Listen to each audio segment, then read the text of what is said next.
Yo, what is up guys? Welcome to Andy's Reviews, and today we are going to be reviewing Uncharted 4: A Thief's End, directed by Neil Druckmann and Bruce Straley, and starring the likes of Nolan North, Troy Baker, Emily Rose, Richard McGonagle, and a whole bunch of other actors. Let's get into it.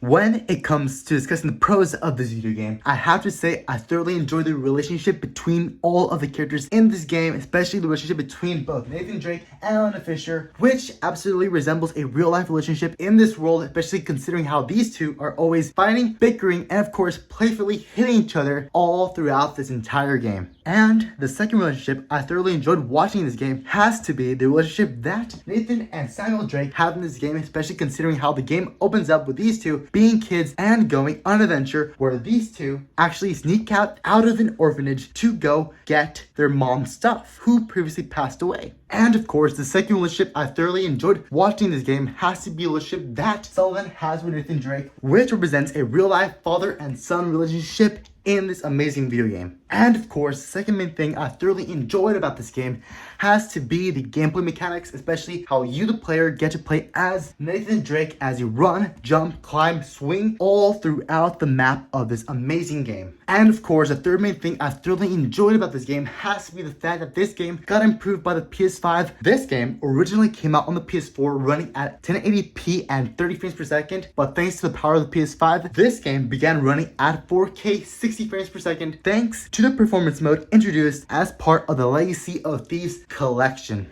And of course, the fourth main thing I thoroughly enjoyed about this game has to be the world building of this game and how you, the player, get to go on a global globe-trotting adventure as you, Nathan Drake, and Samuel Drake go on an adventure in search of Henry Avery's treasure, while the bad guy, aka Rafe, is going after you guys, which is absolutely amazing and breathtaking to see. And of course, the fifth main thing I thoroughly enjoyed about this game has to be the memorable villains in this game. The two main villains in this game are Rafe and of course Nadine Ross, who are also in search of Henry Avery's treasure. I have to say that these two villains, Rafe and Nadine Ross, are by far the most memorable villains in the entire Uncharted franchise. And to be completely honest with you, Uncharted 4 is the best Uncharted game in the Uncharted franchise, besides Uncharted 2, which was top notch.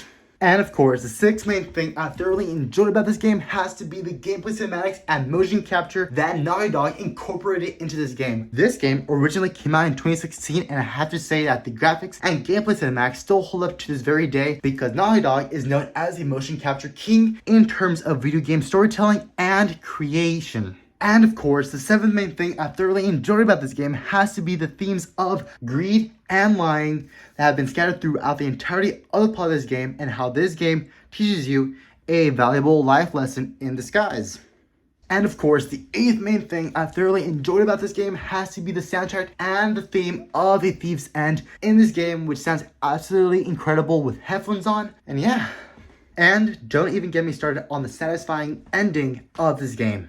However, of course, that doesn't necessarily mean that this game is without flaws. Some of the things that I did not like about this game has to be the fact that this game drags on for way too long in the third act, to the point where you could easily shave off 2 hours of gameplay time simply by removing some of the miscellaneous running and fighting and encounters you have with enemies. And of course, the second main thing I did not like about this game has to be the fact that this game makes no improvements or innovations in regards to the gameplay mechanics when compared to the previous Uncharted games. Basically, the gameplay of this game involves you basically running, jumping in a linear fashion in order to reach the next main event in the story of the game, instead of incorporating new elements of gameplay which we have never seen before in this game. And of course, the third main thing I did not like about this game has to be the repetitiveness of the gameplay mechanics of this game. You, the player, basically run, jump, climb, swing, destroy a bunch of enemies in a never-ending cycle, and I really found that repetitive, especially towards the end of the game, where the third act basically makes you fight a bunch of enemies for no reason whatsoever besides to extend the gameplay time of the game.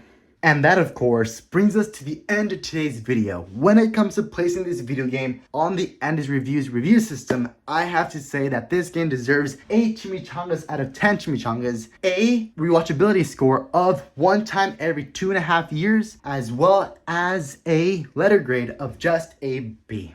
Well, there you have it. Thank you for watching and have an awesome day, guys. And I'll see you in the next video.